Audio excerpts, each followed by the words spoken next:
இரும்பு எடுத்துகிட்டு போவாங்க. இப்போ எனக்கு நெய்வேத்தியம் போகும் சார். இரும்பு எடுத்துகிட்டு போவாங்க. இப்போ எனக்கு நெய்வேத்தியம் போகும் சார்.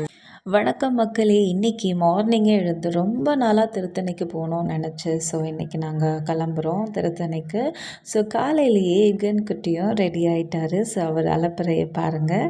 ரெடி ஆகிட்டிங்களா? அந்த ட்ரெயின் ட்ராவலு, மியூசிக்கு, சாங்கெல்லாம் கேட்டுட்டு ரொம்ப சூப்பராகவே இருந்துச்சு. டேனி மொட்டை அடித்ததுமே யுகனுக்கு ஆள் அடையாளமே தெரியலங்க. அவங்க அப்பா கிட்ட சுத்தமாக போகவே இல்லை. அவரும் கூப்பிட்டுட்டே இருந்தார். யுகன் சுத்தமாக போகவே இல்லை. ஸோ ஸ்டெப்ஸ் ஏற ஸ்டார்ட் ஆகிடுச்சு. ஃபஸ்ட்டு ஸ்டெப்பில் ஒரு கும்பிட்டு போட்டுட்டு ஸ்டார்ட் பண்ணிட்டோங்க. ஸோ நானும் டேனியும் நடந்து வந்தோம். என்ட்ரன்ஸ் கிட்டே நாங்கள் போக போகிறோம். ஸோ பாருங்களேன், இந்த வியூ இவ்வளோ அழகாக இருக்குது. பார்க்கவே செம்மையாக இருக்குது. அந்த மலை மேலே ஏறி நின்று பார்க்கும்போது அந்த இயற்கையை ரசிக்கிறதே ஒரு தனி சுகம் தான். நாங்கள் ரீச் ஆனோமே இந்த கூட்டத்தை பார்த்துட்டு எப்படிரா சாமி பார்க்க போகிறோம்னு நினச்சோம். பட் ஆனால் ₹100 டிக்கெட்லாம் போயிட்டு